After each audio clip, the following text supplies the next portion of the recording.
بسم اللہ الرحمن الرحیم۔ السلام علیکم ورحمۃ اللہ وبرکاتہ۔ عزیز طلبہ، امید ہے آپ سب خیریت سے ہوں گے۔ ہم اسلامیات کے باب چہارم کا چیپٹر 7 پڑھ رہے ہیں، جس کا عنوان ہے اتحاد ملی۔ آج امید ہے ہمارا یہ سبق، یہ چیپٹر ختم ہو جائے گا۔ آج ہمارا عنوان ہے رسول اللہ صلی اللہ علیہ وسلم کے ارشادات، یعنی اتحاد ملی سے متعلق آپ صلی اللہ علیہ وسلم کے ارشادات ہم پڑھیں گے۔ تم مسلمانوں کو باہمی رحم، محبت اور شفقت کرنے میں جسم واحد کی طرح دیکھو گے۔ جسم واحد یعنی ایک جسم کی طرح دیکھو گے کہ مسلمان آپس میں رحمت کرنے میں، محبت کرنے میں اور شفقت کرنے میں ایک جسم کے مانند ہیں، ٹھیک ہے۔ اگر اس کے ایک عضو میں، اس کے ایک پارٹ میں، اس کے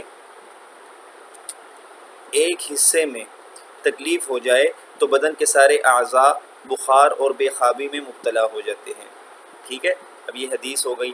تو مسلمان جب سارے ایک جسم کی طرح ہیں تو جسم کے ایک حصے میں تکلیف ہو تو پورا جسم درد محسوس کرتا ہے، بے خوابی اور بخار کی صورت محسوس کرتا ہے۔ اسی طرح اگر کسی ایک انسان کو بھی، کسی ایک مسلمان کو بھی تکلیف ہو تو سارے مسلمان درد محسوس کرتے ہیں، ٹھیک ہے، اور کرنا چاہیے۔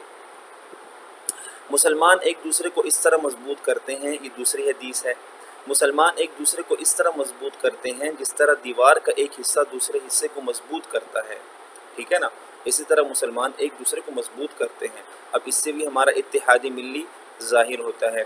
اور رسول اللہ صلی اللہ علیہ وسلم نے اسے واضح کرنے کے لیے، یعنی مزید وضاحت کے لیے، ایک ہاتھ کی انگلیاں دوسرے ہاتھ کی انگلیوں میں داخل کر کے دکھائیں، ٹھیک ہے، کہ یعنی اس طرح مضبوط کرتے ہیں۔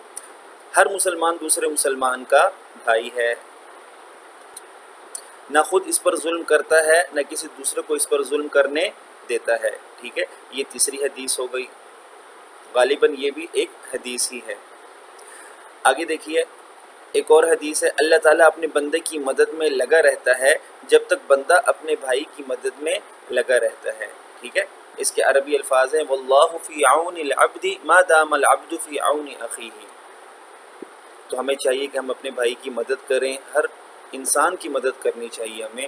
جب تک ہم ان کی مدد کریں گے تو اللہ تعالیٰ ہماری مدد کریں گے۔ ویسے تو اللہ تعالیٰ اپنے ہر ایک بندے کی مدد کرتے ہیں، لیکن جو دوسروں کی مدد کرتا ہے اللہ تعالیٰ اس کی خصوصی مدد کرتے ہیں۔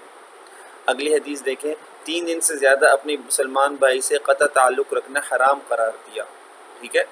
حدیث میں آتا ہے کہ جس نے 3 دن سے بھی زیادہ قطع تعلق رکھا، ٹھیک ہے، اور پھر مر گیا، دخل النار، تو وہ دوزخ کی آگ میں جائے گا، ٹھیک ہے۔ لہٰذا 3 دن تک تو نہ بولنا یہ جائز ہے، گنجائش ہے۔ اس سے زیادہ بھی اگر نہ بولے، قطع تعلق رکھے، تعلق کو توڑے رکھے تو یہ جائز نہیں ہے۔ ہاں اگر دین کی وجہ سے، ٹھیک ہے، تعلق ختم کیا ہے تو البتہ اس میں گنجائش ہے۔ مسلمان وہ ہے جس کی زبان اور ہاتھ سے دوسرے مسلمان سلامتی میں رہیں، یہ بھی ایک حدیث کا ترجمہ ہے۔ المسلم من سلم المسلمون من لسانہ ویدہ۔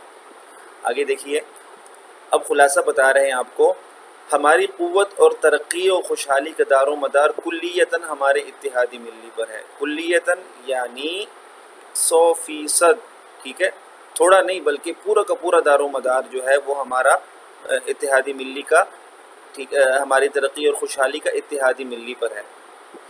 اس لیے ان اسلامی تعلیمات کو ذہن نشین کر لیں، ذہن میں بٹھا لیں، اور کسی ایسی بات یا نعرے کا ساتھ نہ دیں جو اتحادی ملی کو پارا پارا کرنے کا موجب بنے۔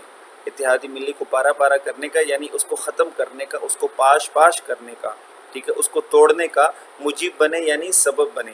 کوئی بھی ایسی کوئی بات کرے، کوئی ایسا شوشہ چھوڑے، کوئی نعرہ لگائے تو اس کا ساتھ ہمیں نہیں دینا چاہیے جس سے ہمارا اتحادی ملی ٹوٹے اور ہمیں گمراہ کر کے اپنے بھائیوں سے متنفر کر دے، ٹھیک ہے۔ ایسے نعرے یا بات کا ساتھ نہیں دینا چاہیے جو ہمیں اپنے بھائیوں سے متنفر کر دے، نفرت کرنے والا بنا دے، یا اپنے بھائیوں سے تعصب کی تعلیم دے، ٹھیک ہے۔ تعصب کا مطلب کیا ہوتا ہے؟ بیجا حمایت کرنا، بیجا طرفداری کرنا، کہ ہم اپنے بھائیوں کے خلاف کسی اور کی بیجا حمایت کرنے لگ جائیں۔ ہماری دین کی تعلیم بھی یہی ہے اور ہماری قوت کا راز بھی یہی ہے، کیا؟ ٹھیک ہے، کہ ہم اتحاد ملی کو اپنائے رکھیں، ٹھیک ہے۔ تو امید ہے بچوں آپ کو یہ سارا سبق جو ہے، سارا چیپٹر سمجھ میں آ گیا ہوگا۔ اللہ تعالیٰ مجھے بھی اور آپ کو بھی اس پر عمل کرنے کی توفیق عطا فرمائے۔ السلام علیکم ورحمۃ اللہ۔